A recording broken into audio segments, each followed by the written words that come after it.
Ya, kita masuk ke bunyi segmental. Nanti baru dari segmental ke bunyi suprasegmental. Jadi kita lihat bersama dulu sebentar.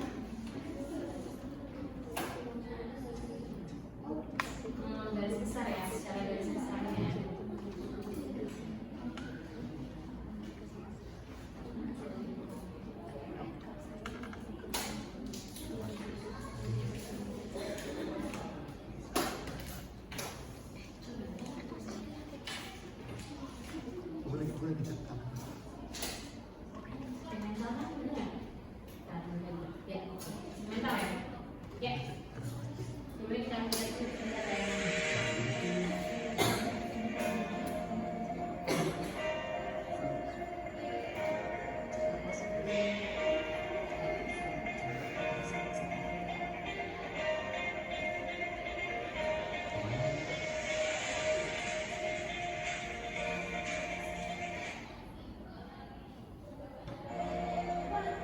Di sini ya, lihat ada vokal yang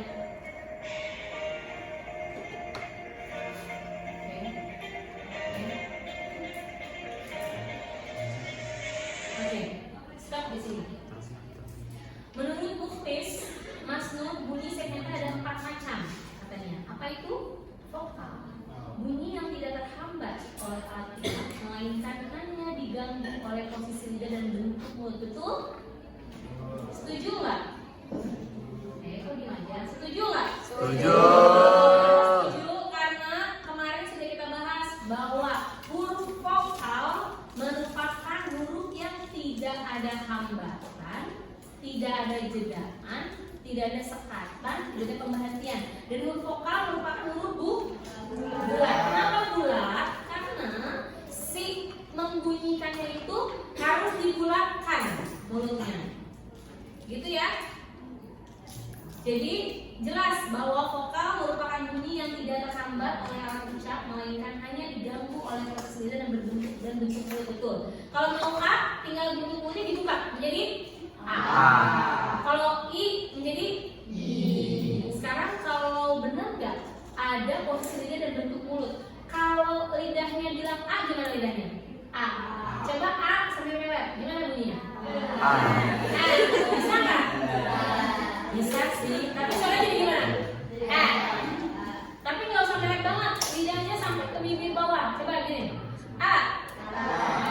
Enak nggak?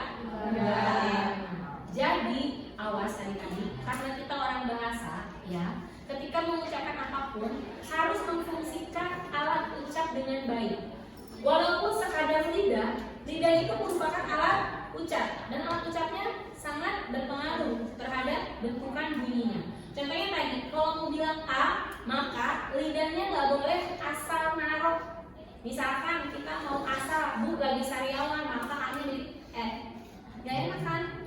Bukan nggak enak, memang hasilnya tidak bagus, tidak baik. Maka ketika pengucapan A, lidahnya hanya ditahan di tengah menjadi A. Dia udah datang deh.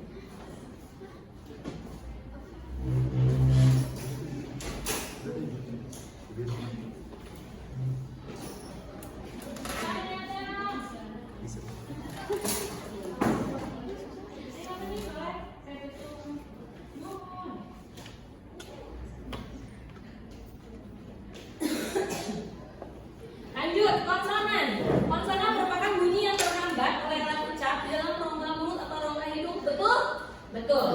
Ketika kita bilang B, yang kita hambat adalah mulut ya. B gitu ya. Yang C, diftong atau vokal rangkap, dua vokal yang dibaca satu bunyi. Contohnya I, au. I, au kalau dalam bahasa linguistik itu harus menggunakan curang. Contohnya apa? Al-Quran, Ain, itu nggak ada dalam bahasa kalau dalam fonologi nggak ada tanda bacaan. Yang ada adalah bunyi. Maka kalau untuk Ain yang bunyinya adalah persatuan antara A dengan I. Contohnya apa tadi? Ain, ya, atau mau. Harimau atau harimau? Harimau atau harimau? Harimau itu merupakan bunyi diftong. yang dari percampuran antara A dan U. Tidak menjadi harimau, melainkan menjadi harimau. Gitu ya.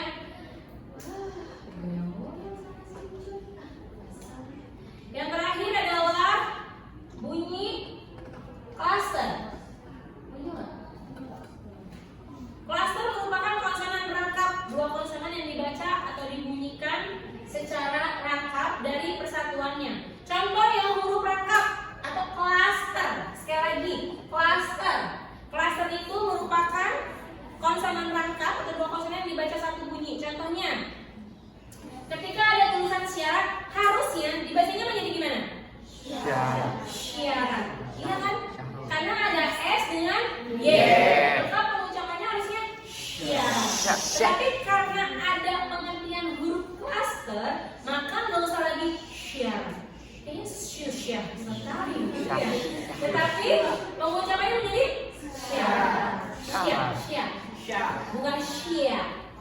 Tapi apa? Syah. Contoh lain apa? Khusus. Khusus pun sama. Apakah kita membacanya khusus? Tetapi K dengan H disatukan menjadi khusus. Tapi jangan khusus. Harus ada khusus itu. Jadi apa? Khusus. Ya. Contoh lain, cluster antara N dan G. Apakah kalian akan mengucapkan Yanu? Yanu? Tetapi akan menjadi yang. Apa bedanya NG dengan NK? Apa bedanya NG dengan NK? Tetapi kenapa kita selalu mengucapkan NK dengan NG itu sama? Menjadi apa? Ini nggak sih tulisnya? Alay. Ya. Contohnya apa? Alay.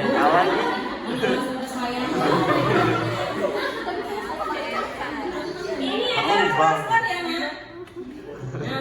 Tahu ya dong. Oke lah, kalau kita mau bilang yang dengan bilang yang. Alay. Ini artinya apa?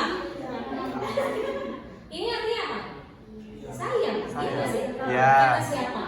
Kata Gue, pemilik bahasa. Benar? Ingat linguistiknya bahwa hanya bahasa Indonesia yang memiliki sifat arbiter. Apa itu arbiter? Apa itu arbiter? Harus tahu bahasa Indonesia memiliki sifat yang tidak dimiliki oleh bahasa lain, yaitu sifat arbiter. Apa itu arbiter? Mana suka gue. Cuma orang Indonesia yang bilang yang pakai K. Benar nggak? betul. Contoh lain, guys. Tulisannya apa? Yang benar itu apa? Guys. Tapi kadang kita nulisnya apa? Guys. Boleh nggak? Boleh. Kata siapa? Kata gue. Karena saya pemilik bahasa dan bahasa Indonesia sifatnya Arbiter. OTW boleh pakai OTW, boleh pakai E nggak? OTW. Boleh. Kata siapa? Kata saya. Kalau orang asing, OTW itu on? Gue. So, kalau disingkat menjadi OTW. Tapi kan itu dong OTW.